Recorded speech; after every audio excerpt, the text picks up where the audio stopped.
Como dijimos, estamos llevando a cabo el estudio del libro del Génesis y a manera de repaso para este momento ya terminamos el capítulo 1. De la semana pasada también concluimos mediante la exposición del capítulo 2, versículo 1 al 3. Ya con eso cubrimos la primera columna de la estructura del libro de Génesis, la primera de 3. Y en esta estructura lo que hemos visto es algunas cosas importantes acerca de Dios. O sea, Dios emplea la creación para manifestarse Él. ¿Están conmigo?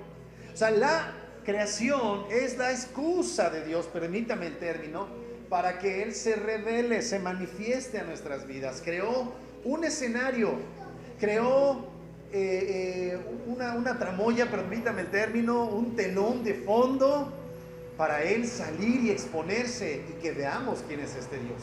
Y de este Dios hemos aprendido a través de este estudio que nuestro Dios es un Dios eterno, un Dios que no está sujeto a tiempos y espacios y que toma Él de sus recursos para crear el tiempo y el espacio, y no solamente que tiempo y espacio, sino crear materia. La Biblia enseña acerca de que antes de que las cosas fueran no había nada sino Dios. Y creó Dios los cielos y la tierra tomando de sus propios recursos, de su poder infinito y absoluto para crear todas las cosas. También hemos visto cuando comenzamos a estudiar cómo Dios, después de crear la tierra, comienza a realizar una obra de ordenar la creación. Y vimos que cuando Él ordena la creación, está enseñándonos un rasgo de su carácter, un atributo de Dios que es santidad. La Biblia dice que el Señor es santo, Él es diferente, Él no es igual que toda la raza de seres humanos. Él es especial en género, Él es especial y por tanto Él se mantiene separado de nosotros en el mejor de los sentidos porque Él es santo. Y entonces, ¿qué es lo que hace? Separa las aguas de las aguas, ¿se acuerdan? Y hace cielos, separa así pues la tierra, después separa la tierra de las aguas y así separando la luz de las tinieblas. ¿Y qué nos muestra ahí de Él? Él es santo. No solamente eso, vemos en Él la capacidad de hacer no solamente habitable lo que crea, sino de habitar lo que Él crea. Es decir, que Él llena las cosas. También hablamos acerca de que no solamente llena los cielos, la tierra, los cielos con los cuerpos celestiales y los cielos que podemos ver en nuestra atmósfera con aves, llena también la tierra, llena el mar con peces. También Él ordena y hace que estas criaturas produzcan. ¿Está conmigo? Y después terminamos viendo que nuestro Señor terminó en 6 días su creación, y al día séptimo Él crea un séptimo día para reposar de la obra que había hecho. Y cuando decimos reposó, no es porque dijo, ya terminé, qué cansado estoy. No, nuestro Dios es eterno, infinitamente poderoso, sino lo que está haciendo es Él elige reposar para enseñarnos el principio del reposo en Dios.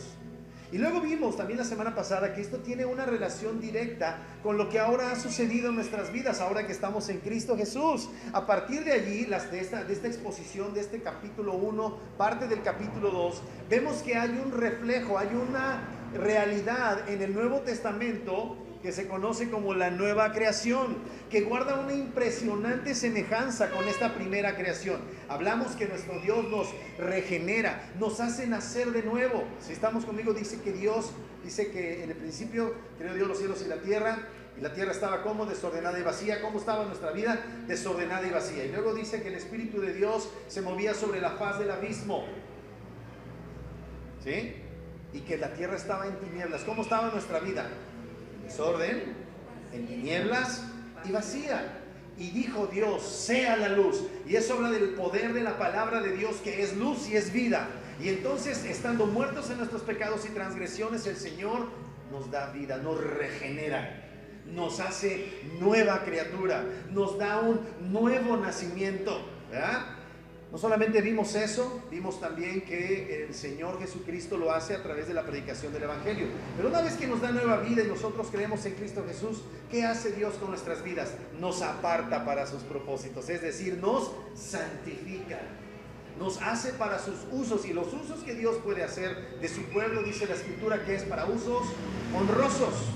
¿Está bien? Entonces Dios nos santifica y separa para sus propósitos. No solamente nos separa, dice la Biblia que nos llena. ¿Y con qué nos llena? ¿Con riquezas, prosperidad económica, salud? No, nos llena con su Espíritu Santo. Ese Espíritu que es la primicia, el depósito en garantía de todas las cosas que pertenecen a la vida y a la piedad, que están reservadas en los cielos para aquellos que son sus hijos. Pero yo pregunto, si tenemos al Espíritu Santo, si Dios no escatimó a su propio Hijo, sino que lo entregó por todos nosotros, ¿cómo no nos dará con Él juntamente todas las cosas? ¿Se da cuenta? ¿Se da cuenta cómo la creación, la narrativa de la creación tiene una relación directa con la obra de nuestro Señor? Y no solamente eso, así como Él hace producir en el capítulo 1 toda su creación, ahora Él, dice la Biblia, que nos hace producir. Ese Espíritu que mora en nosotros hace que produzcamos, ¿qué? Fruto del Espíritu, que es amor, gozo, paz, paciencia, benignidad, bondad, fe, mansedumbre, templanza. Qué glorioso es nuestro Dios, ¿se da cuenta? Y no solamente eso, así como Dios crea un séptimo día para reposo, ahora en Cristo nosotros reposamos. Nosotros no estamos para obrar, estamos para reposar en Dios, porque es el Espíritu el que produce en nosotros así el querer como el hacer, para que se cumpla su buena voluntad. No buscamos ser santos, no buscamos hacer obras para ser salvos. Obramos porque somos salvos y reposamos en Dios. Y en medio de nuestros conflictos y de nuestros problemas y de nuestras angustias, y en medio de nuestras circunstancias, ¿qué tenemos? Reposo. Ciertamente nuestro corazón se agita y, Dios mío, ¿dónde estás? Le nos pasa como al rey David. Pero Dios dice, tú estás reposando en mí, tú estás seguro en mí. ¿Se da cuenta? Qué glorioso Dios. Usted no hizo nada para llegar aquí. Yo no hice nada, amado, nada, para que esa cruz no primero viera luz y fueran lavadas las manchas de mi alma, ¿verdad? Y ahora pudiera estar entre ustedes, mis amados hermanos. Yo no hice nada, todo lo hizo Él. Todo lo hizo Él. Usted y yo no tenemos derecho a atribuirnos absolutamente nada, ni debemos sumarle nada a la perfecta obra de nuestro Señor Jesucristo. ¿Estamos hasta ahí? Ok, vamos por favor entonces al capítulo número 2 del libro del Génesis, versículo 4. Y vamos a dar lectura todos juntos, por favor. Génesis capítulo 2, versículo 4. Espero que no le cueste trabajo encontrarlo, ¿verdad? Génesis capítulo 2, versículo 4 nos dice así, y aquí comienza la segunda sección de la estructura literaria del libro del Génesis. Vamos a leerlo todos juntos, ¿está bien? Dice, estos son los orígenes de los cielos y de la tierra cuando fueron creados, el día que Jehová Dios hizo la tierra y los cielos, y toda planta del campo antes que fuese en la tierra, y toda hierba del campo antes que naciese, porque Jehová Dios no había hecho llover sobre la tierra, ni había hombre que labrase la tierra, sino que subía de la tierra un vapor, el cual regaba toda la faz de la tierra. Entonces Jehová Dios formó al hombre del polvo de la tierra, y sopló en su nariz aliento de vida, y fue un hombre un ser viviente. Y Jehová Dios plantó un huerto en Edén, al oriente, y puso allí al hombre que había formado. Jehová Dios hizo nacer de la tierra todo árbol delicioso a la vista y bueno para comer, también el árbol de la vida en medio del huerto, y el árbol de la ciencia del bien y del mal. Y salió de Edén un río para regar el huerto, y allí se repartía en 4 brazos. El nombre de uno era Pisón. Este es el que rodea toda la tierra de Havila, donde hay oro, y el oro de aquella tierra es bueno.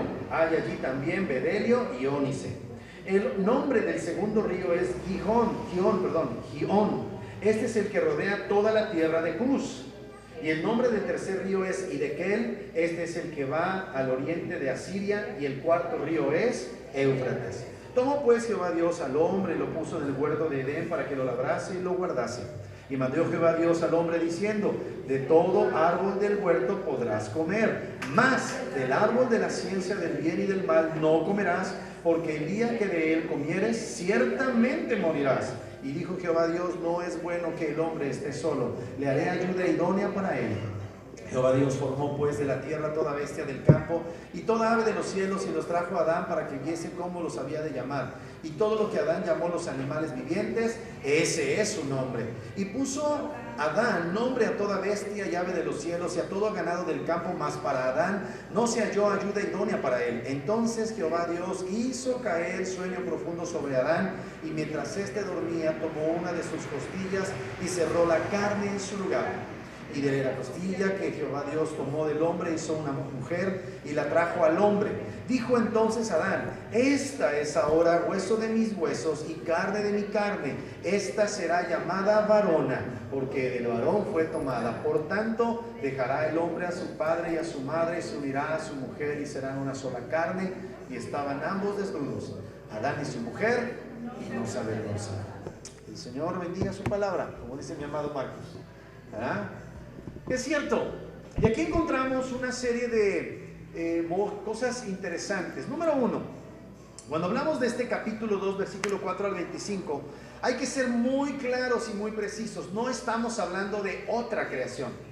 Hay por allí algunas nociones, ¿verdad?, que nos hablan de una raza preadámica, la cual como se reveló al Señor, y dijimos que esto es totalmente contrario a las Escrituras, que como se revelaron, Dios trajo inundación a la tierra y que por eso la tierra estaba cubierta de aguas en el momento en que Él la creó. No es cierto, error.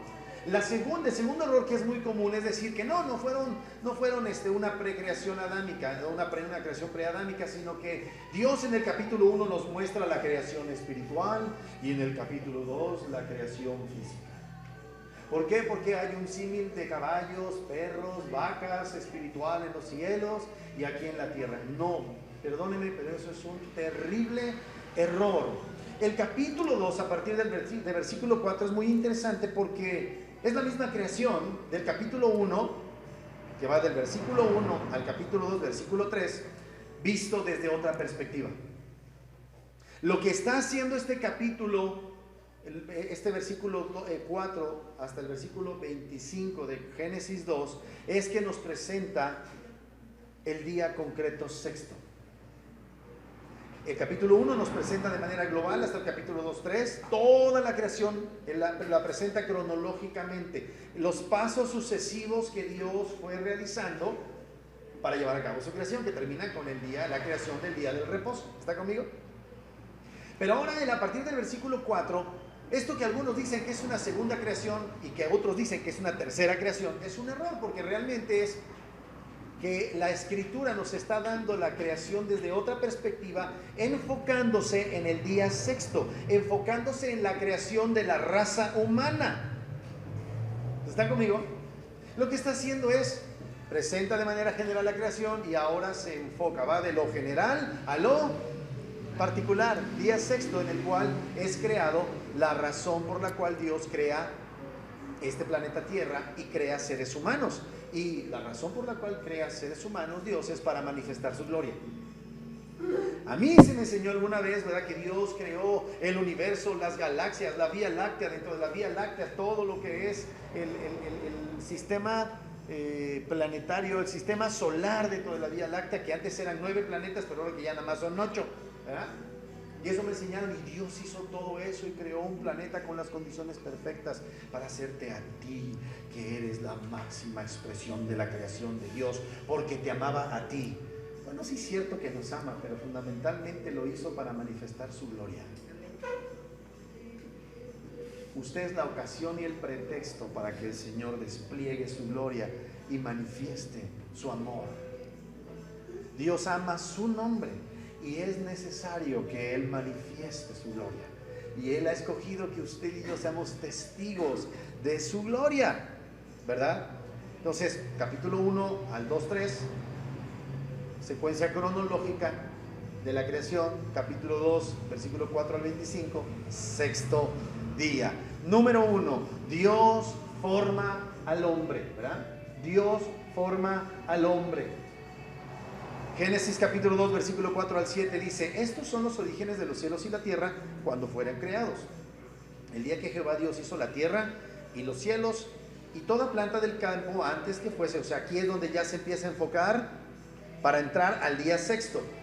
Y toda planta del campo antes que fuesen en la tierra y toda hierba del campo antes que naciese, porque Jehová Dios aún no había hecho llover sobre la tierra, ni había hombre para que la labrase. En otras palabras, el Señor creó las hierbas, las plantas, los árboles, ¿verdad?, con la finalidad, con el propósito de que hubiera un hombre que lo labrase.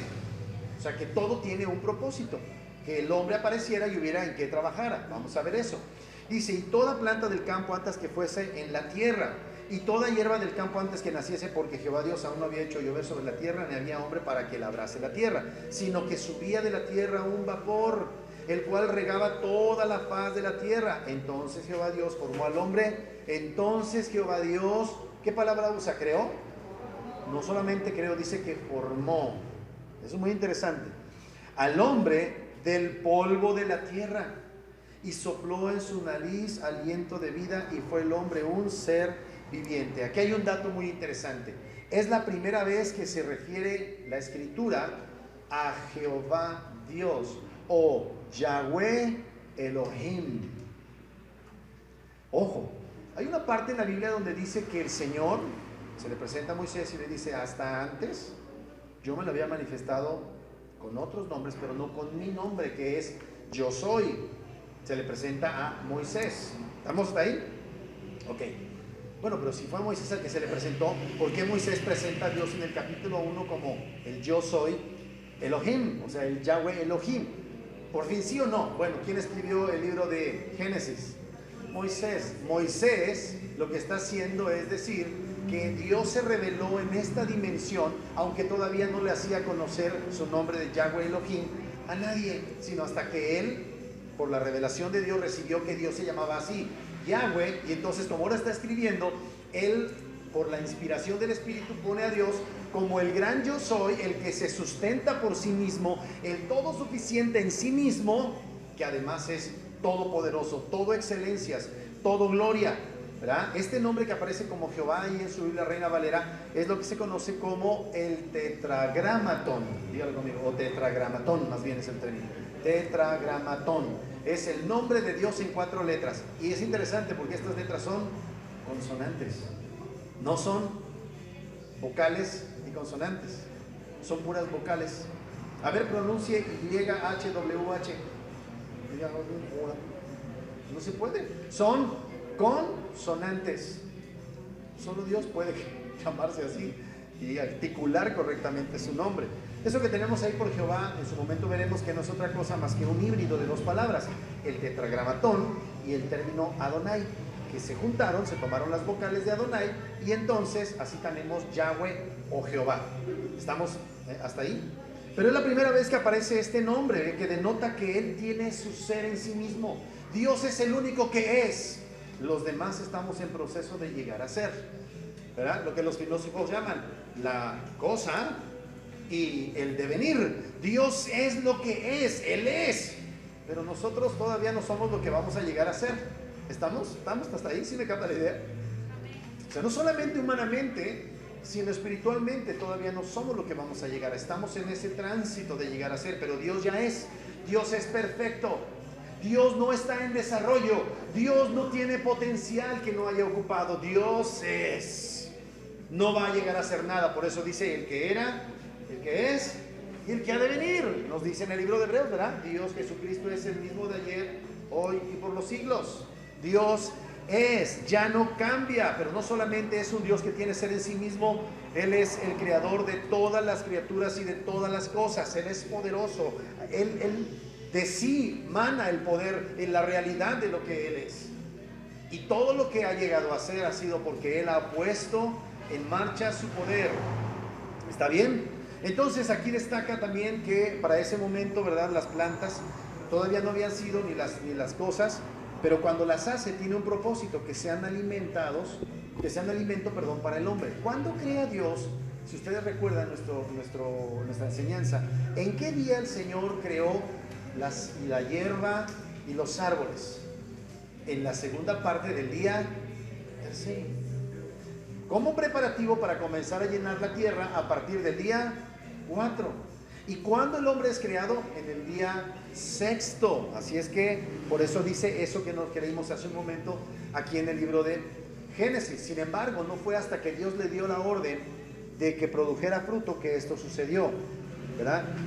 Esto es muy interesante porque nos habla también de que este Dios de gracia, que toma de sí los recursos para crear todas las cosas, ordenar y hacer que las cosas obedezcan por su gracia, es el mismo Dios que por su gracia hace que en nuestras almas haya vida. Lo vimos hace una semana. Aquí también nos dice que el Señor no había hecho llover. Lo que nos está diciendo es que esta lluvia era un don de Dios. El vapor era un regalo de Dios, era una densa niebla que mojaba la tierra. Y Dios todavía no ha hecho llover la tierra. ¿Cuándo comienza el Señor a hacer llover la tierra? Hasta que Él pone las lumbreras para medir estaciones y todo esto. Y entonces, ¿qué es la lluvia? Es un don, es un regalo de Dios. A pesar de que el hombre pecó y que como resultado esto se precipitaron las aguas que estaban rodeando el planeta, de todas maneras la lluvia es un don, es un regalo de Dios. Bueno, de repente para nosotros, ¿verdad? Esto es tan abundante y tan común que, ay, la lluvia, ¿verdad? Ay, qué difícil, y la casa se nos humedece y la ropa no se seca y ahí andamos apestosa humedad. Pero la lluvia es una bendición, imagínense que no llueva. Una de las cosas más ridículas que hay aquí en nuestra región es que con tantas lluvias no haya un sistema de captación de aguas pluviales que nos supla de agua en los momentos de estiaje, de sequía. ¡Qué ridiculez! Bueno, es otra cosa. Pero no es hasta que nos falta el agua en un lugar donde llueve tanto que nos damos cuenta de que el agua es un regalo. A nosotros nunca se nos había ido el agua hasta que llegamos a vivir donde vivimos, en diciembre, en su casa, ¿verdad? Luego no tiene suficiente agua, no tiene suficiente presión del agua y no sube hasta el tercer piso que está el tinaco. Y sabe, nosotros apreciamos el agua, porque la lluvia, el agua es un regalo. Y Dios siempre se mueve en esta dinámica de gracia sobre nosotros. No tenía que hacerlo, pero lo hace, ¿verdad? Entonces debemos ser cuidadosos nosotros en no menospreciar la obra de nuestro Dios. La gracia divina, así como ese rocío, como ese vapor que rodeaba toda la tierra, está de continuo llegando silenciosamente a nuestras vidas, ¿verdad? Llega así, riega nuestras vidas con su gracia, con su bondad, sin hacer ruido. De hecho, ¿sabe dónde se encuentra más bien el Señor? En el silbo apacible. ¿Sabe dónde actúa más Dios? No a través de los milagros totototes, que gloria a Dios por los milagrotes. Nosotros aquí en Gorandeo creemos que Dios hace milagros. No creemos que Dios se la pasa dispensando milagro y milagro y milagro y milagro y milagro.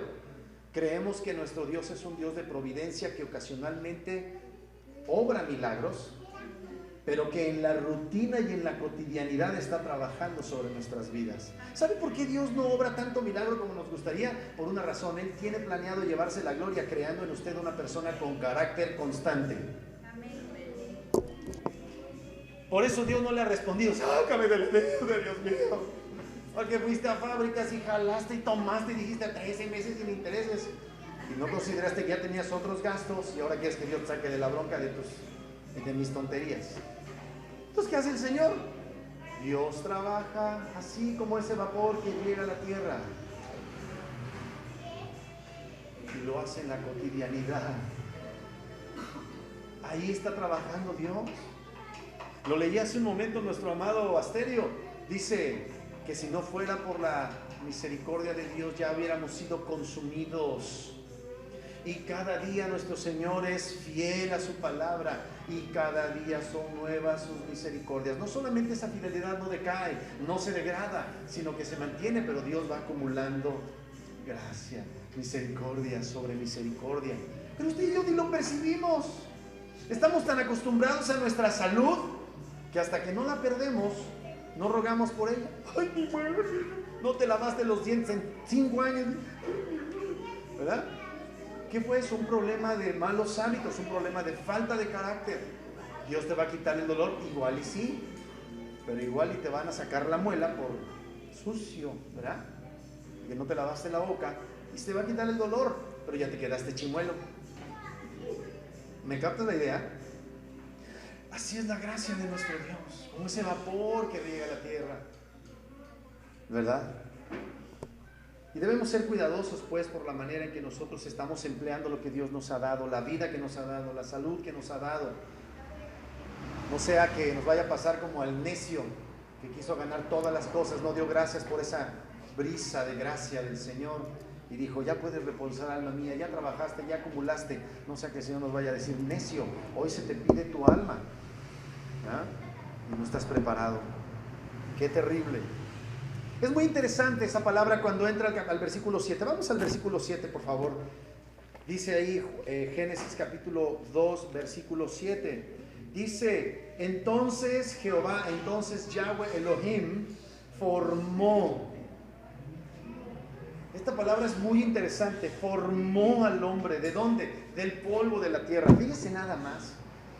Formó. Una palabra que quizás sea más descriptiva es que Dios nos modeló. Efesios 2:10 dice, porque somos hechura de Dios, creados en Cristo Jesús para buenas obras, las cuales Él preparó de antemano para que anduviésemos en ellas. En inglés usa la palabra handcraft, algo así. Es como artesanía. El Señor artesanalmente formó a Adán, lo moldeó. Tomando la analogía de las manos, Dios en este momento no se había hecho hombre, pero espiritualmente hablando, sus manos formaron, hicieron masilla y tomaron, escúchame, no rascó en la tierra, sino dice que tomó polvo. ¿De dónde? De la tierra. ¿Y qué hizo? Hizo masilla con él, ¿verdad? Dice, y formó Dios al hombre del polvo de la tierra. Y aquí viene la parte gloriosa. Dios toma del polvo, de lo que está encima, de lo más. ¿Qué hace usted con el polvo? Lo barre, ¿verdad? Y no lo quiere en su casa. Dios toma del polvo, hace masilla y forma al hombre. Y ya que terminó de moldearlo, dice que sopló. Dice, sopló aliento. Dice, sopló. Es que ya estoy bien del metrópolo, perdónenme. Dice, y sopló en su nariz, o sea, ya había una nariz. Y sopló en su nariz aliento de vida, y fue el hombre un ser viviente. Y el Señor lo que hizo fue impartir su ruaj, insuflar, no expirar con X, con S, expirar para dar vida. Esto es muy interesante. Acompáñame rápidamente, por favor, a 2 de Timoteo, capítulo 3, versículos 16 y 17. 2 de Timoteo, capítulo 3, versículos 16 y 17. Mira, vamos a dar escuela dominical porque no hemos terminado de explicar eso. Segunda de Timoteo, dije Segunda de Timoteo, perdónenme por favor. 2 de Timoteo, capítulo 3, versículo 15 y 16 y 17. Dice, toda la escritura esta es la misma palabra en el griego que la palabra empleada en el hebreo, ruach, ¿verdad? Aplicado al hombre que era masilla. Dice, toda la escritura es inspirada. O sea, lo que Dios hizo con los hombres, los agiógrafos, los santos que escribieron la Biblia, es que Dios insufló, expiró, sopló dentro de ellos su palabra. Y su palabra es, dice Hebreos, viva y eficaz. Dios siempre da vida a través de su palabra. Por eso usted no debe venir aquí a Corandeo buscando que yo le dé una predicación motivacional, que solamente lo voy a echar a perder. Mejor que sea la palabra la que hable. ¿Me capta? Por eso Biblia. Aquí no vamos a traer a nadie que sea muy elocuente. No vamos a hacer eso. Vamos a hablar Biblia, porque la Biblia le da vida. Cada que nosotros somos expuestos a la palabra de Dios, Dios está insuflando, Dios está está inspirando nuestras vidas. No en el sentido de que ahora vamos a escribir libros, sino si ya la puso en la palabra, ya su revelación fue inspirada en hombres para que quedara escrita. ¿Para qué andamos buscando fuera de la Biblia cuando todo lo que necesitamos para la vida y la piedad está aquí en la Biblia? Dice otra vez, toda la escritura es inspirada por Dios y útil para enseñar, para redarguir, para corregir, para instruir en justicia, a fin de que el hombre de Dios sea perfecto, enteramente preparado para toda buena obra. ¿Cuántos quieren ser gente que realice buena obra? Pues no sirve de nada que yo le imponga manos y le pase mi unción, porque usted ya tiene la unción del Santo. Lo que necesita es llenar su vida de palabra de Dios, que no solamente produce vida en usted, produce vida en las personas que están a su lado. Y Dios lo que hace es esta palabra que aparece ahí como la palabra, dice versículo 16, dice, ya me fui, dice, porque la palabra de Dios, dice, ¿por qué? ¿Cómo dice? Porque la palabra de Dios ¿Es inspirada, como dijimos? Se me fue la idea.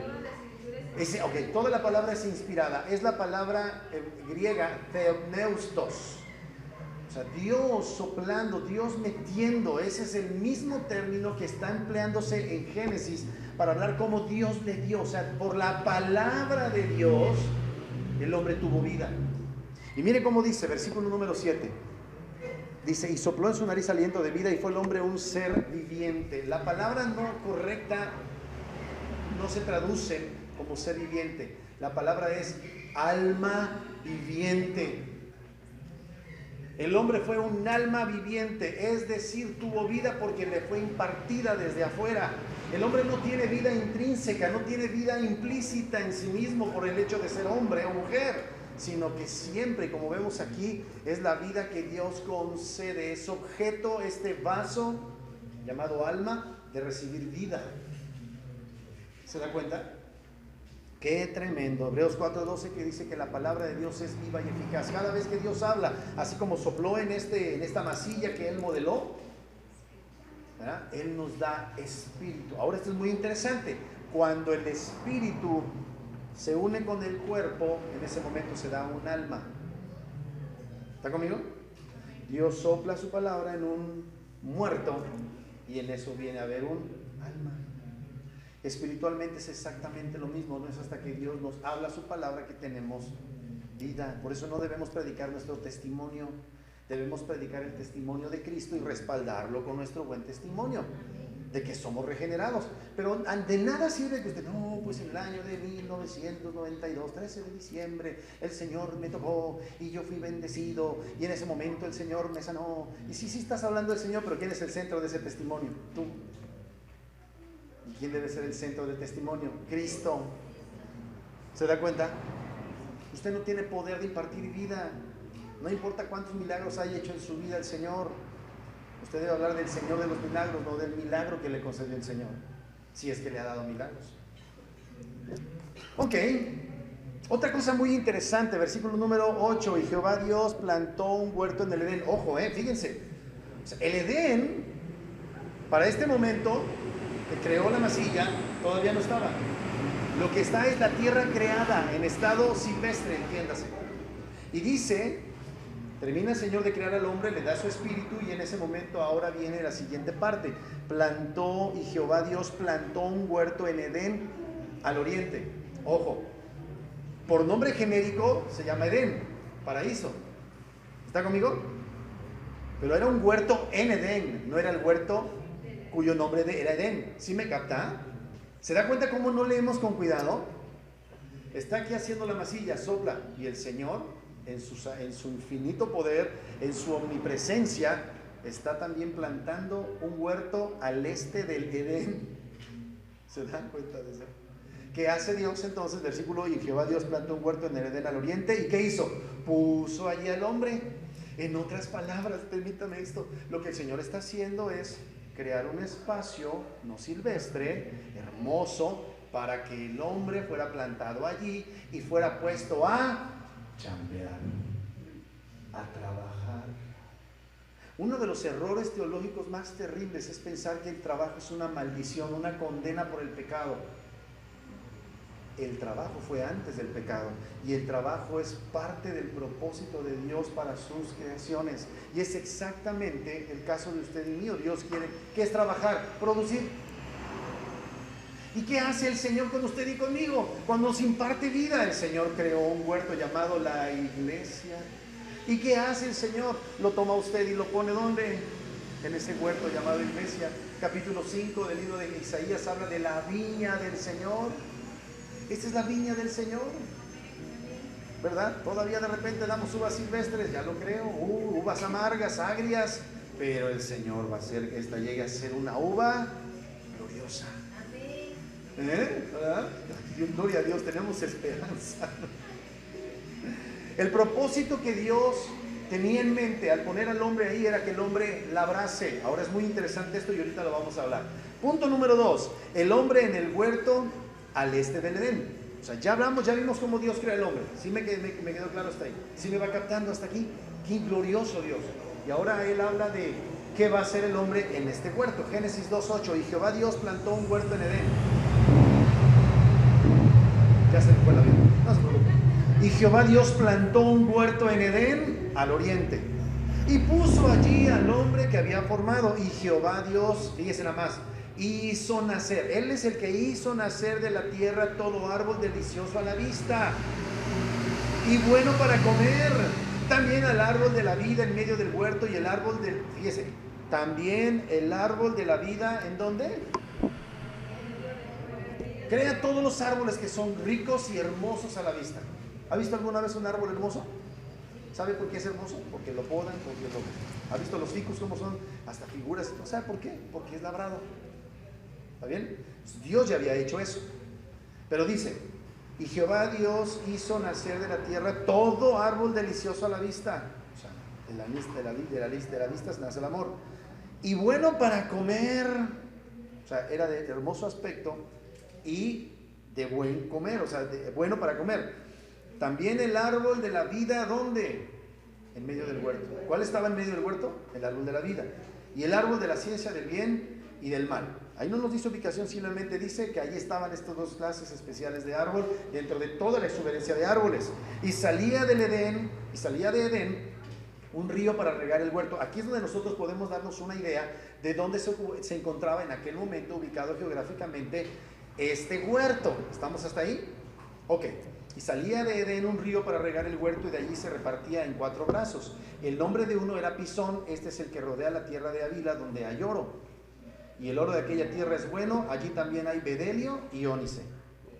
El nombre del segundo río es Gión, este es el que rodea toda la tierra de Cus. La palabra Cus la pueden ustedes convertir en el término o la palabra Etiopía. ¿Sí? Cus es Etiopía, hasta ahí. Daba hacia África. Y luego dice, el nombre del segundo río es Gión, este es el que rodea toda la tierra de Cus. Y el nombre del tercer río es Hidekel, este es el que va al oriente de Asiria. Y el cuarto río es Éufrates. Este río Hidekel, ¿cómo se llama en la actualidad? El río Tigris. Así es que más o menos podemos darnos una idea que el huerto en el que fue puesto el hombre en Edén estaba por allí de lo que actualmente es Mesopotamia. Se ha perdido todo eso, ¿por qué? Porque en el cataclismo ya no es posible ubicar geográficamente ese lugar. Ya no deben haber vestigios, ¿verdad?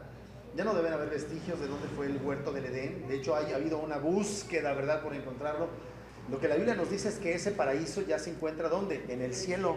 Así es que en la tierra ya no existe tal lugar. Solamente podríamos ubicar geográficamente, pero ya también es imposible, porque en el momento en que Dios destruyó la tierra por agua en el diluvio, ahí dice que fueron abiertas las fuentes debajo de la tierra, y lo que sucedió es lo que algunos conocen como la teoría de Pangea, ¿verdad? Donde se desgajó toda la placa continental, que era una sola Pangea, toda la tierra se desgaja y entonces pierde, obviamente, las características iniciales que tenían estos ríos. Claro, quedaron vestigios. ¿Qué es lo que ahora tenemos? ¿De dónde salía todo eso? Salía de Edén. Ok, este huerto dice que estaba al este del Edén, una región, ¿verdad?, que se puede ubicar, como dijimos, por esos ríos que de él manaban. Entonces, ya es imposible, no tiene caso que se esté buscando esto porque ya está en el cielo. Es muy interesante. ¿Dónde lo pone Dios? ¿Lo pone en una casa? ¿Lo pone en un palacio? No. ¿Sabe cuál era el techo del hombre? Los cielos. ¿Sabe qué necesitaba el hombre para el frío? Nada, porque no hacía frío. Tampoco necesitaba algo que lo reguareciese del sol, porque tampoco se acaloraba. El hombre fue puesto en este lugar de sencillez, ¿verdad? El problema es que después de esto el hombre peca y comienza una actitud lujuriosa del hombre por tener. Pero escúcheme, tiene normalmente más de lo que necesita. Y el problema es que quiere más de lo que necesita y que ni siquiera puede controlar. En eso se evidencia la pecaminosidad del ser humano, ¿verdad? Sin embargo, Dios, en el estado de inocencia, nos dio todo lo que necesitábamos. No había techos, no había ropa, todo estaba en condiciones óptimas, ¿verdad? Esa es la gracia de Dios. No obstante, la lujuria lo desea todo y no se contenta con nada. Pero cuando estamos por la gracia, sabiendo que el Señor nos da todo lo que necesitamos, debemos agradecerle. ¿Está conmigo? Hablábamos hace rato y decíamos, somos esclavos, no tenemos ningún derecho, pero lo tenemos todo. No tenemos derechos, amados. Yo decreto porque soy hijo y yo tengo derecho. No tiene, usted tiene derecho nada más a que le caiga encima el matamoscotas de Dios y que me lo lance al fuego, al infierno, al lago de fuego y azufre. Eso es lo que usted necesita, eso es lo que usted tiene derecho por pecador malvado. Pero Jesús nos da todo, nos da perdón, salvación, vida eterna, tesoro, su Espíritu Santo para morar en nosotros. Porque lo merecemos, porque entendemos que somos esclavos. Cuando usted deja de reclamar sus derechos, usted está entrando a la vida de la gracia, porque ya no reclama y Dios le da absolutamente todo lo que necesita. Hasta esposa peleonera, ¿verdad? Edén significa deleite y placer. Era un placer para él estar allí, era un placer para él trabajar, era un placer. Y yo he visto la gente que se dedica a la horticultura, que se dedica a los que labran, se deleitan en las plantas. ¿Sí lo viste eso? A mí todavía no me entra eso, lo cual indica que todavía no estoy tan viejejito. Pero hay gente que se deleita en las plantas y su casa así. Está mi casa tan mal, sí es cierto, nuestra amada Pili, ¿verdad? Y nos recibe con platillos de dulce de calabaza y me debe unas verdolagas que no me ha dado, pero está bien, la perdonamos. Entonces, se deleitan. Hay un placer allí que es vestigio del placer que experimentaba Adán cuando estaba allí viéndolo. ¿Qué hay? ¿Qué árbol? Y extendía su mano y tomaba de ese árbol y una explosión de sabor en su boca. ¡Gloria a ti! ¿Se da cuenta? Oye, esto está bueno, pero si lo podo, sale mejor. Y el Señor le decía, sale mejor. Y lo hermoseaba y lo podaba. Y entonces la savia quedaba enfocada en las ramas que realmente estaban dando fruto. Y lo tomaba otra vez y ¡pum! Una explosión atómica de sabor en su boca. ¡Oh! Recibe la gloria.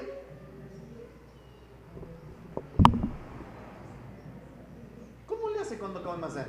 No me gusta la manzana. Ay, ya está manchada. Y ahí compra manzanas, ¿verdad? Como si de veras necesitara todas las manzanas y la mitad de las manzanas acaban en la basura. Y hay gente que se está muriendo de hambre. Y nosotros tirando comida. Sinvergüenzas, pecadores, malvados, aunque seamos cristianos. Perdóneme que se lo diga. Perdóneme que se lo diga. No me perdonen, Dios lo dice. Qué impresionante este Padre tierno. No solamente quería que trabajara, quería que tuviera placer. ¿Cómo se siente cuando le compra a su hijo su regalo de cumpleaños que va a estar tirado dentro de 2 días entre todos los juguetes? ¿Cómo se siente cuando se lo compran? Disfrútalo, mijo, ¿verdad? Ya después está haciendo corajes, ¿verdad? Porque yo le compré el otro día a mis hijos un intento de Lego, ¿no? Lego es carísimo, ¿vale? Me dije, cómprame Lego. Y que le compro uno parecido a Lego, como 5 veces más barato. Hice un coraje cuando andaban las mugres piezas tiradas ahí. Pero nuestro Padre se deleita en darnos. ¿Se deleita usted en lo que Dios le da? Espero que sí. Frijoles. Qué ricos frijoles, quemados, cuando menos quemados, pero hay, ¿verdad? La providencia, aquí nos habla del Dios de la providencia, el Dios de la cotidianidad, el Dios que hace llegar los recursos en el momento justo para que su buen propósito se cumpla. ¿Saben qué se mueve el Señor en nuestras vidas? En la providencia, no en el concepto choteado de milagro, no, providencia. Dios intersecta la línea de su necesidad en el momento justo. Ay, pero ya estamos a 6 y ya me acabé toda la quincena. Eso es falta de carácter, pero Dios hará que llegue el recurso. ¿Está conmigo, amado? Él se ha comprometido. Si no come, es porque le hace falta una dieta. Escúcheme, hay cristianos que no comen. ¿Hace eso que Dios sea malo? No. Él tiene un propósito hasta en esas hambrunas entre los hermanos. Se están crucificando a cristianos allá en Irak, en Siria.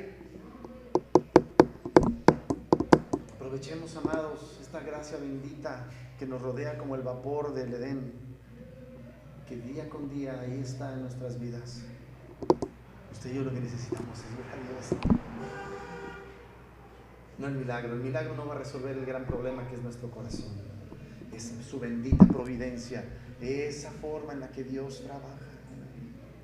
Tu hijo, pero si ya recibió a Cristo, se le ve a Cristo por todas partes, hasta que lo mandas a que tire la basura. Ahí se le salen todos los chamucos, ¿verdad?, que estaban ahí guardados. No es cierto, eso no es lógicamente correcto. ¿Sí le ha pasado? Su hijo, mi hijo, yo lo he visto, le dice el pastor a su hijo, ¿no? Véngase a limpiar aquí, ¿verdad? Y si pudieran, con la lengua limpiaba. Pero dígale usted, limpia tu cuarto, se enojan. Que tenga oídos para oír, oiga lo que dice el Espíritu. Edén tenía dos árboles. Edén tenía dos árboles muy singulares. En medio de ese huerto estaba el árbol de la vida, ¿verdad? Y es interesante porque Dios no le puso restricciones, como veremos, al hombre de que comiera de ese árbol. Ese árbol es el árbol al que podía el hombre extender su mano, comer de él y vivir y tener placer. Escúcheme, si la manzana y el durazno en el huerto del Edén era tan delicioso, ¿qué habrá sido este árbol? Debió ser placentero en grado sumo y nutritivo en grado extremo. ¿Y sabe de quién nos habla ese árbol? De nuestro Señor Jesús. Él es ese árbol de vida en nuestras vidas. Él no solamente debe ser el que nos nutra, Él debe ser nuestro placer supremo. ¿Sabe cuál es el problema? ¿Sabe por qué pecamos? Porque no hemos gustado la bondad del Señor. ¿Por qué? Por tercos, por necios, por egoístas, por tantas cosas, por distraídos, por estar pidiendo cosas que no debemos. Dice la Biblia, piden y no tienen porque piden y cuando no piden, y cuando piden mal, piden para sus deleites. Prueba la bondad del Señor. Dice que los primeros discípulos, ¿verdad?, le dijeron, oye, ya encontramos al Mesías, ¿verdad? Y dice, ay, ¿a poco sí? Ven y ve. La Biblia nos dice, ven y ve. Deja de estar viendo las novelas, deja de estar viendo a los políticos, deja de estar viendo a tu hermano que se equivoca. Ven y ve la bondad del Señor. Apocalipsis 2:7, no tiene que ir, anótelo por favor. Apocalipsis 2:7 dice, el que tiene oído, oiga lo que el Espíritu dice a las iglesias. Al que venciere, le daré a comer del árbol de la vida, del cual está en medio del paraíso de Dios. Aquí encontramos la referencia de que ese huerto, ese paraíso ya no está en la tierra. ¿Dónde está? Allá. Y aquí nos dice el Espíritu, el que tiene oído, oiga. No todos tienen oído. No todos escuchan la voz del buen pastor. No todos escuchan al Espíritu Santo, que es el maestro, para atender al Señor. El que tiene oídos es porque Dios se los ha dado, es porque Dios se los ha despertado. El que tiene oídos para oír, oiga lo que dice el Espíritu. Al que venciere, ese que vence, ¿sabe por qué vence? Porque es más que vencedor, porque Cristo venció en la cruz. Y que esta es la victoria que ha vencido el mundo, nuestra fe en Jesús. Así es que los que han creído en Jesús, tienen fe en Jesús, hay una garantía, van a llegar allí. Y entonces Él dice, al que venciere, al que ha creído, con certeza vencerá, y a ese yo le daré de comer, ¿qué? Del árbol de la vida, el cual está en medio del paraíso de Dios. ¿Sabe quién vamos a encontrar en el centro del paraíso de Dios, allá en la Nueva Jerusalén? A nuestro amado Jesús. Él es el centro, Él es el eje en torno del que gira todas las cosas. Nos lo dice el capítulo 4 del libro de Apocalipsis, que el Cordero y los 24 ancianos y los ángeles, santo, santo, santo. El Cordero que fue inmolado es digno de ser exaltado, digno de ser adorado, y solo a Dios se le adora. ¿Se da cuenta? Apocalipsis 22:2 al final nos dice, o sea, en el último capítulo, dice, en medio de la calle de la ciudad y a uno y a otro lado del río estaba el árbol de la vida, que produce frutos, dando cada mes su fruto, y las hojas del árbol eran para la sanidad de las naciones. ¿Sabe quién es ese árbol? Nuestro amado Jesús. Usted y yo, como hojas, andamos allí para la sanidad de las naciones. ¿Somos sanidad para nuestro país? ¿O robamos, abusamos, nos paramos en los lugares de los minusválidos, perdón, de los, ¿cómo les llaman? Plusválidos, los políticamente correctos, perversos, que se van a ir al infierno si no creen en Jesús? ¿Estamos siendo sanidad o somos de los que hacen tranzas? ¿Nos acoplamos a la forma de los mexicanos?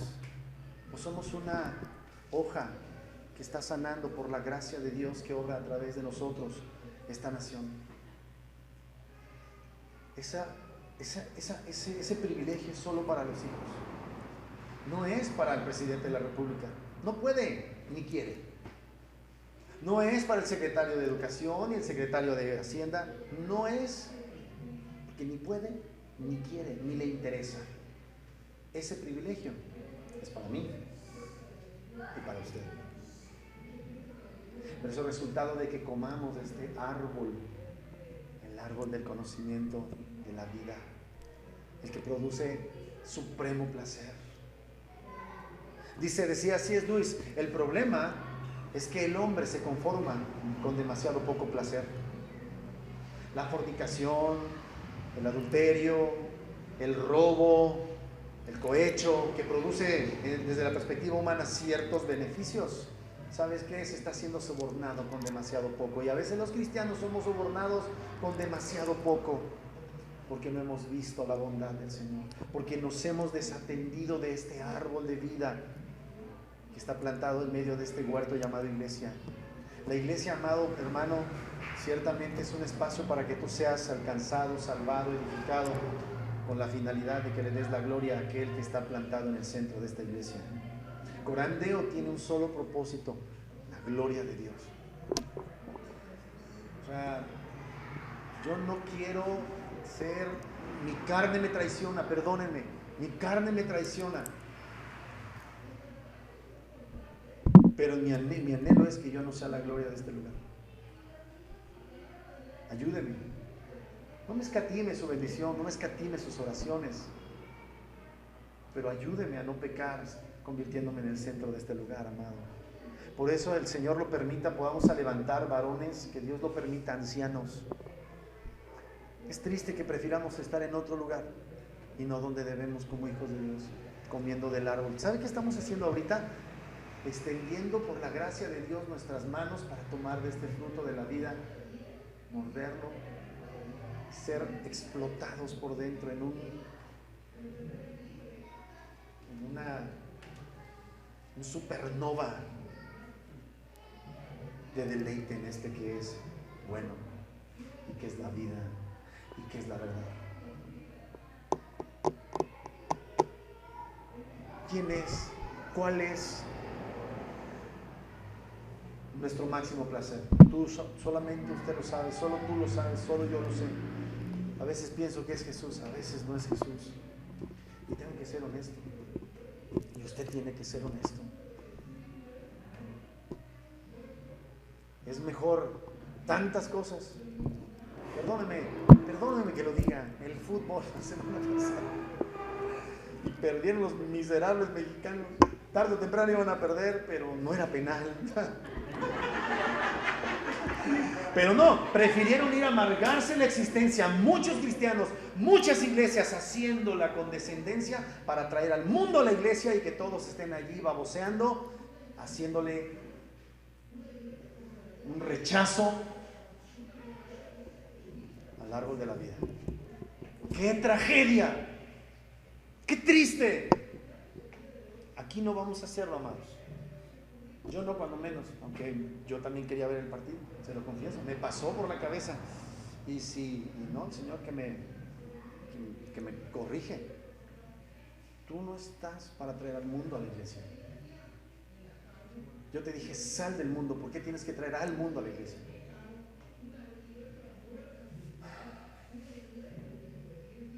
Jesús no solamente es ese precioso árbol de vida para nosotros, Jesús es el pan de vida. Pan que verdaderamente sacia. Pan de Costco es rico. A mí no me gusta mucho porque está mosqueado.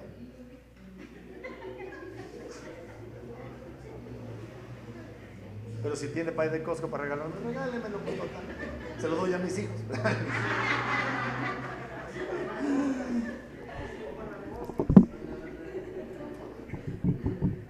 Jesús es el pan de vida.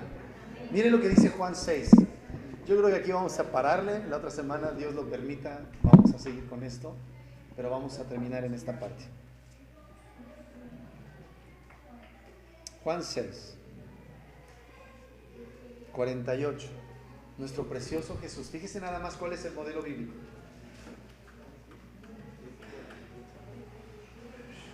Juan dice que hay 7 señales que el Señor realizó para que aquellos que vieran esas señales creyesen que Él era el Hijo de Dios, que Él era Dios hecho hombre. ¿Está bien? La primera señal fue en Caná de Galilea. Allí había una boda, el Señor, ustedes conocen la historia, fue a Caná y entonces lo que hizo fue convertir el agua en vino. Algunos brutos, perdónenme, irresponsables, dicen que Jesús hizo tanto vino que la finalidad era prosperar a la familia de los novios para que pusieran una vinatería. Escúcheme, en serio, en la teología de la prosperidad han enseñado esa estupidez. Jesús les multiplicó el vino para que pusieran una vinatería. ¿En serio? Bueno, primera señal. Y dice que esa señal le hizo entre sus discípulos para que esos discípulos creyeran en Él. Y sigue manifestando una serie de señales. Y llegamos al capítulo 6, ahí el Señor hace una señal que se encuentra en todos los evangelios, el evangelio teológico de Juan y los sinópticos, Mateo, Marcos y Lucas, que es la multiplicación de los... Y aquí Juan nos enseña con claridad por qué Jesús lleva a cabo el milagro. ¿Jesús lleva a cabo el milagro? Sí, porque había necesidad y tenían hambre. Sí, por supuesto. Le preocupara que no habían comido, se hacía tarde. Claro. Pero sobre todo hizo un milagro para llamar la atención y darnos una enseñanza. Ese es el patrón bíblico, amado. Es el acercamiento serio de la realización de milagros que Jesús hizo. Jesús hacía el milagro y a continuación enseñaba algo. Para llamar la atención también, pero fundamentalmente para relacionar una revelación de su carácter con ese milagro. Y Jesús lleva a cabo la multiplicación de los panes de 5,000 personas allá en la ribera del mar de Galilea, que realmente es un lago, el lago de Genezaret, para enseñarnos algo de acuerdo con lo que nos va a decir ahorita el Evangelio de Juan. ¿Está hasta ahí conmigo? Glorioso. Capítulo 6, versículo 48. Jesús les dice como ocasión, como pretexto de ese milagro de la multiplicación de los panes. Él les dice, yo soy el pan de vida. Está haciendo una señal. Ese alimento, porque Jesús le dio de comer no a puros discípulos, Jesús le dio de comer a 5,000 cuates, entre los cuales había discípulos, pero la mayoría eran entre curiosos, gorrones, decimos en México, no sé. Pero esta señal es para que creyesen. ¿Qué? ¿Que Él hace milagros? También, pero fundamentalmente esto, para que Él dijera, yo soy el pan de vida. Vuestros padres, le dice a los judíos, o sea, sus antepasados, en concreto, los que estaban en el Éxodo, los que salieron de Egipto, anduvieron 40 años en el desierto, vuestros padres, vuestros ancestros comieron el maná, ¿en dónde? En el desierto. ¿Y qué sucedió? Murieron. De hecho, no es esa generación contra la que Dios dijo, no entrarán en mi reposo. Y no obstante, Dios les dio para que comiesen. ¿Qué fidelidad de Dios? ¿Qué fidelidad? De hecho, dice que ellos murmuraron contra Moisés porque nos has traído hasta aquí para matarnos de hambre. Y Dios dice, mañana temprano llegará el maná. Tomen solamente la porción que les corresponde para ese día. Y cuando llegue el día de reposo, van a tomar 2 porciones. No tomen más, porque se les va a gusanar. Pero ya saben, ¿verdad? Parecen los de Coranteo. Digo, no, los de otras iglesias. Pero no, hay que aprovecharla, porque si no... y se pudre como las manzanas de hace rato. Vuestros padres comieron el maná en el desierto y murieron. Este es el pan que desciende del cielo para que el que de él come no muera. O sea, lo que está diciendo, yo les voy a dar un pan que no es de las características de ese maná. Maná significa, ¿qué es eso? ¿Verdad? Eso significa maná. ¿Qué es eso? Y yo les voy a dar algo que no es qué es eso, sino es quién es ese. Yo soy el maná que descendió del cielo, que van a comer y no tendrán vida. Y escúcheme, no estamos hablando de la transubstanciación de la hostia y no estamos hablando de el emblema de tomar el pan, que ciertamente el Señor imparte una gracia cuando estamos juntos realizando ese acto de adoración, no a un elemento, sino como ocasión de ese elemento.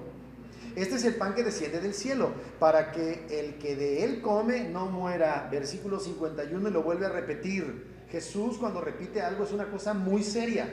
Yo soy el pan vivo que descendió del cielo. Aquí está hablando de las características. Jesús no tiene vida, Jesús es vida. Yo soy el pan.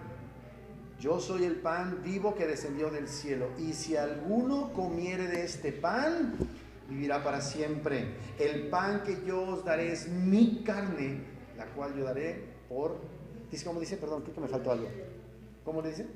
Dice, yo soy el pan vivo que descendió del cielo. Ajá. Si alguno comiere de este pan, vivirá para siempre. Y el pan que yo daré es mi carne, la cual yo daré por la vida del mundo. Así, ¿se da cuenta?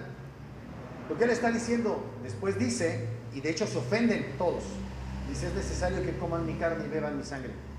Y lo que Jesús está diciendo es usar esta imagen, esta ilustración para decir, tú tienes que creer en mí y yo tengo que venir a morar en ti para que verdaderamente seas salvo de este mundo. Pero eso significa creer no solamente, cree en Jesús, ay sí, Jesús, ¿verdad? ¿Es el que hace milagros? Ah, sí, no.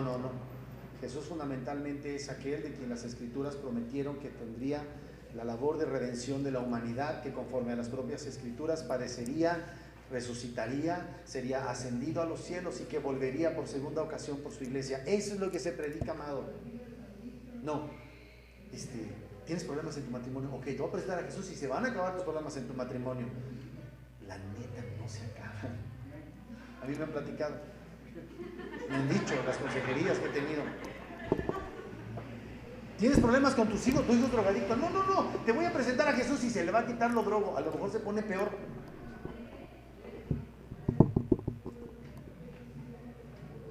Y Jesús dijo, de hecho, no, tenemos que estar unidos, ¿verdad? La unidad. Jesús dijo, yo no vine a traer unidad sino espada. A cortar, a separar, a desunir, con base en la verdad. Y a lo mejor tu hijo se compone, a lo mejor no. ¿Y qué? ¿Dejará de ser por eso Señor? No. Pero tú tendrás pan de vida en tu vida que te dará la energía, el poder, la gracia para aguantar a un hijo hasta que el Señor, si en su voluntad está, venga a la vida de tu hijo y él venga a los pies del Señor. Y ores y clames por él, o clames por tu matrimonio. ¿Sabes? Una de las cosas que Dios más utiliza para santificar tu vida no es la imposición de manos del ungido. No, eso no está en la Biblia. Usa el matrimonio. Es muy interesante. Ya no nos va a dar tiempo de verlo ahorita. Pero en el matrimonio hay una santificación. Por tanto, dejará el hombre a su padre y a su madre y se unirá a su mujer para que allí el Señor lo prepare para la gloria, porque no está listo. ¿Sí me capta la idea? ¿Ya vio? ¿Sí o no Dios tiene un buen plan para usted? Y lo vamos a ver más adelante. Dios usa todos los recursos a su alcance para santificarle, para que llegue usted al cielo y llegue yo al cielo sin mancha ni arruga. A lo mejor nos morimos como pasitas arrugados, pero allá en el cielo seremos hermosos y extenderemos nuestra mano sin más velo a este árbol de la vida para que sea una supernova de sabor y de placer, ¿verdad? Pero el Señor mientras nos deja probaditas en su bondad. Termino con esto. Además estaba el árbol de la ciencia del bien y del mal. Este árbol de conocimiento del bien y del mal tenía como propósito que usted y yo tuviéramos una revelación clara de la voluntad de Dios acerca de este árbol. Dios se reservó para sí ese árbol. ¿A qué mal se refiere? Al bien y al mal moral. Ese árbol tiene connotaciones éticas, así como este árbol de la vida, nuestro Señor Jesucristo, que nos da vida y nos da poder y nos llena y nos produce placer. Hay también un árbol del conocimiento del bien y del mal en términos morales, y Dios lo plantó allí.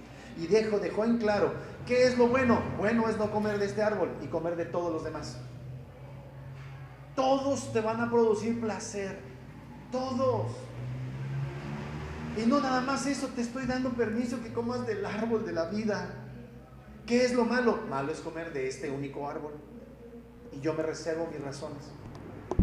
Y hay muchas cosas que no tenemos que hacer porque Dios se reserva sus razones. No por eso es Dios.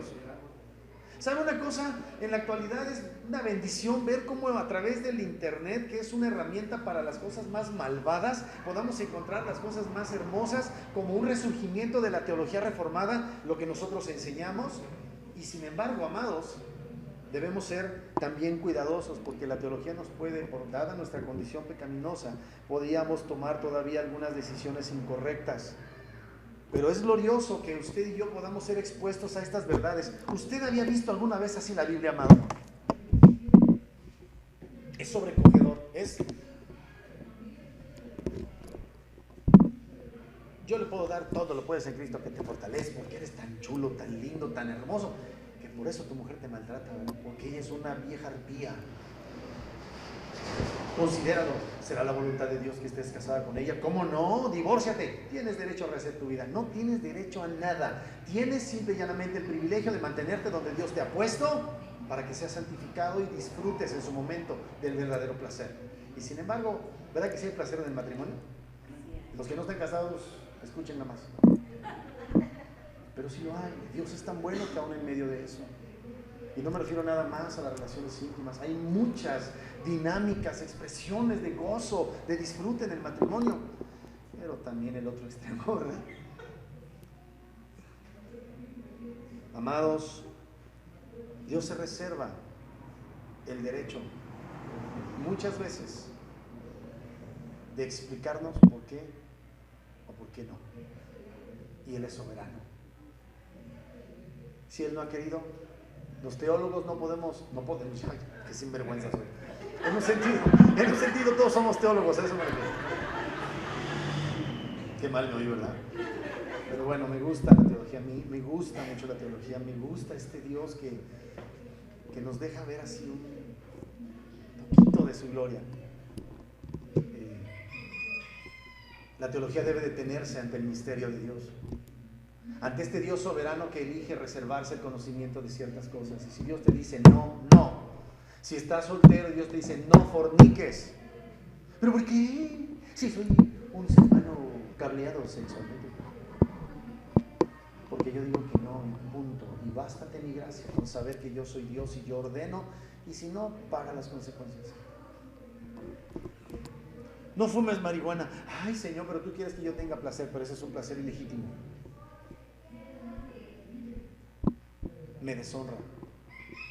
Es un negocio de muerte, de sangre. Y tú aportando. Terrible condición de la humanidad. Qué terrible. Y este buen Dios a usted y a mí nos salvó. Por el puro afecto de su voluntad. Nos dio a comer el árbol de la vida. Nos ha dado a comer el pan de vida. Pan que descendió del cielo, pan que no perece, pan que nos va a sostener hasta el último momento a pesar de las luchas. Y al final de cuentas, ¿para qué es el pan? Si no es para que seamos energizados y hagamos lo que Dios quiere que hagamos. El árbol de la vida que tiene un fruto, ¿verdad? Que estaba antes accesible al hombre y que el hombre le dijo, nah. Y que nosotros aquí en la iglesia también decimos, nah, ya me aburrí. No, amados.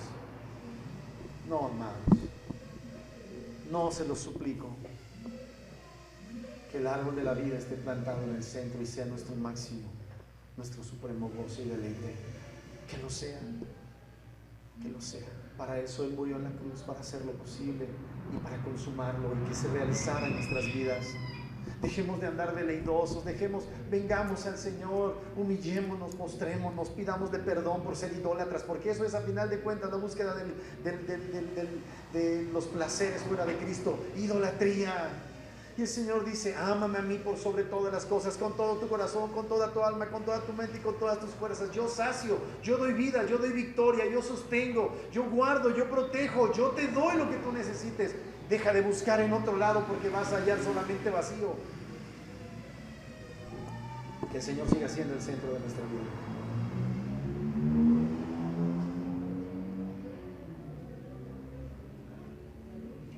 Póngase de pie, ya terminamos. Y bueno, ya llegó Marcos, entonces quién sabe, me va a regañar de lo que anda diciendo. Ya terminamos. Mi amado, qué gusto recibirte. Marcos es un hermano, es parte, escúchame, de mi vida.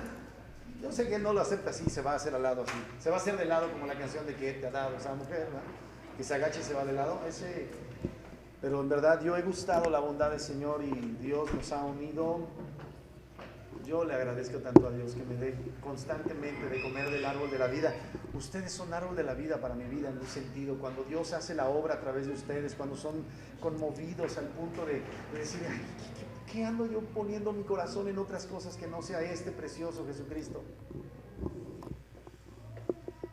Pero oremos que el Señor siga siendo el centro de Corandeón, el centro de Iglesia Cristiana Gracia, el centro de la verdadera iglesia, amados, que seamos la verdadera iglesia. Que no nos vayamos a descarriar, que no vayamos a empezar bien y concluir mal porque dejamos de poner en el centro a Jesucristo, nuestro árbol de vida. Señor, te damos gracias por tu palabra es verdad. Tú eres tan bueno, Señor Dios, que nos has dado el privilegio de conocerte. Moviste todo, Señor mi Dios, para acercarte a nosotros.